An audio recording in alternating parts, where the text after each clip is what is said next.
Assalamualaikum warahmatullahi wabarakatuh. Berjumpa lagi dengan saya, channel CSR TV.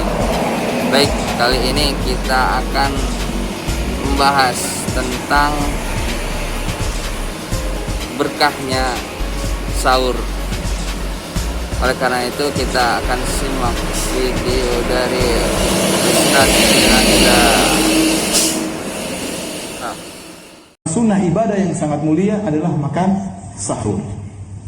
Makan sahur. Kata Nabi SAW, tasaharu fa inna fi sahuri barakah. Makanlah sahur karena dalam sahur itu ada keberkahan. Kata Nabi, tasaharu walau biluqmah. Bersahurlah kalian meskipun hanya sesuap makanan. Tasaharu walau bijur'atin min ma'. Makanlah sahur meskipun hanya seteguk air. Apa keberkahan makan sahur? Ibnu Hajar menyebut dalam Fathul Bari ada beberapa poin tentang keberkahan makan sahur. Pertama, jika Anda makan sahur, berarti Anda mengikuti sunnah Nabi SAW. Keberkahan yang kedua, Anda menyelisih ahlul kitab. Keberkahan yang ketiga, Anda mendapati waktu mulia. Sahur itu waktu yang berkah. Karena di waktu sahur, Allah mudah memaafkan hamba-hambanya, Allah mudah mengabulkan doa hamba-hambanya, dan seterusnya. Wabil ashari wa mistaghfirun, kata Allah di waktu sahur mereka beristighfar.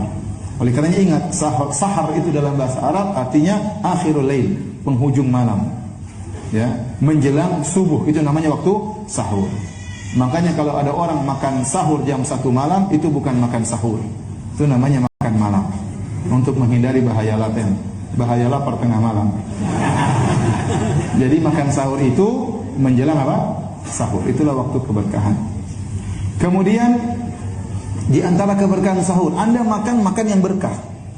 Sahur itu makannya berkah. Nah, kalau Anda makan yang berkah, ini akan berpengaruh dalam aktivitas ibadah Anda di siang hari. Meskipun Anda puasa, Anda semangat baca Quran, semangat sholat sunnah, kenapa Anda makan makanan yang berkah? Karena kita yakin keberkahan makanan berpengaruh dengan aktivitas keagamaan kita. Jadi bukan masalah saya kuat, saya nggak perlu sahur. Bukan masalah kuat-kuatan. Masalahnya Anda makan makanan yang apa? Berkah. Kemudian kata Ibnu Hajar, di antara keberkahan sahur akan menghindarkan orang dari akhlak yang buruk. Kok bisa?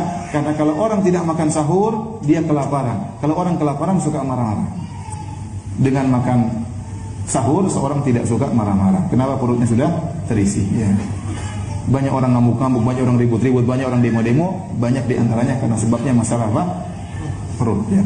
Baik, hadirin dan hadirat yang dirahmati oleh Allah Subhanahu wa Ta'ala.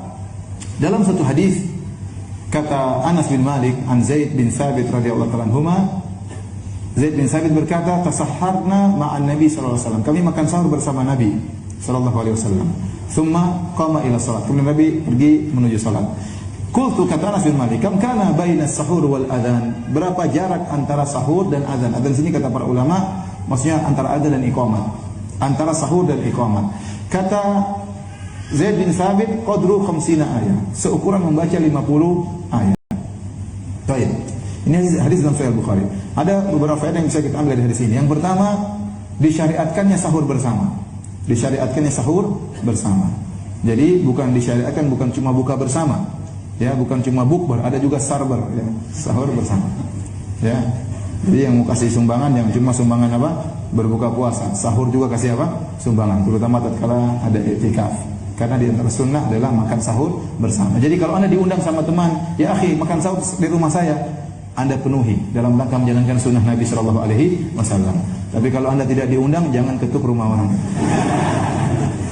Baik, yang kedua, faedah dari hadis ini pula, yaitu bagaimana para sahabat mengukur waktu dengan bacaan Quran.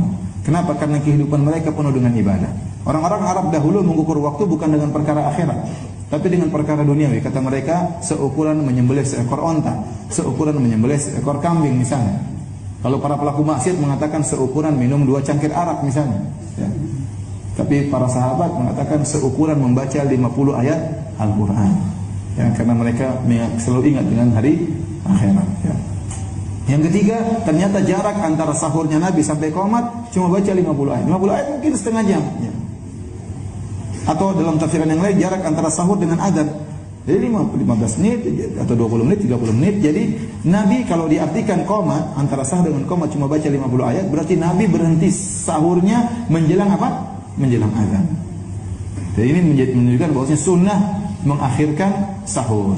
La yazalun nasu bi khairin ma ajjalul fitr wa akharus sahur. Kata Nabi sallallahu alaihi wasallam, senantiasa manusia dalam kebaikan jika mereka menyegerakan berbuka dan mengakhirkan sahur.